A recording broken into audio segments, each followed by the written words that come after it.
Hello guys, yan, papasok na kami. Ihatid ko na si Sanji sa school. December 3, 2024. Yan. Kinarga ko na si Sanji para hindi maano sa putik. At ngayon guys, papakita ko sa inyo yung daanan. Kung gaano kahirap. Yan. Pasok siya sa daycare. Guys.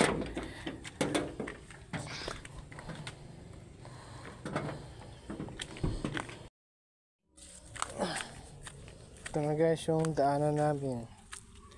Yan. Yan.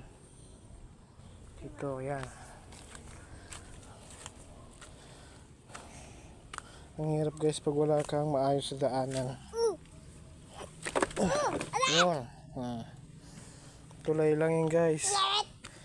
Inaano dyan ng bagyong Christine, Pipito at ni Sherline. Bagyo Titin, tapos Tito.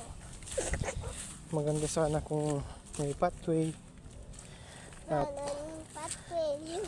semento. Kasi paglabas mo, kahit nakaporma ka, hindi ka madudumihan. Yan.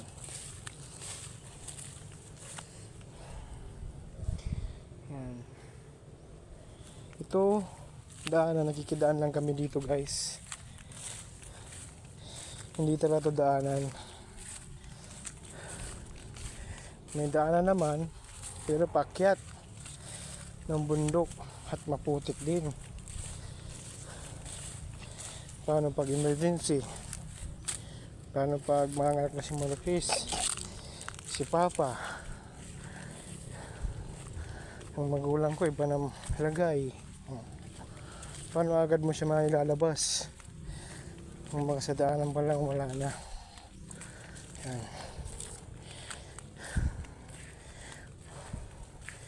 Ito guys yung problema na nagsalin-salin na sa mga ninuno.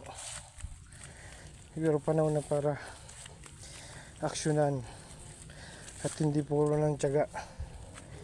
Kasi walang mangyayari. Puro ka tiyaga. Kung may solusyon naman, bakit hindi? Kasi kakaganda mo naman ng buhay yan eh. Diba? Yan. Kaya dapat pang mahabang buhay na solusyon ang gawin. Itulad ng ganito. Dalawang bagay kasi ang problema sa amin. Baha at daanan. Yan. Yan guys yung daanan dito. Pag bermas dito, bahain. Magliligpit ka ng mga gamit. Ulit-ulit lang. Unting ulan, baha na. Kaya dapat gawa na ng aksyon to para gumanda ang buhay at ang daanan. Yan. Yan. Paano kung nakasapatos ka? Mamadali ka. May maswerte yung mga daanan ng semento eh. Guys,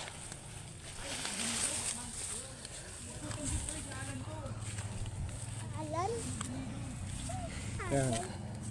Ito pa kami sa kalsada. Isipin mo pag gabi madilim at maputik.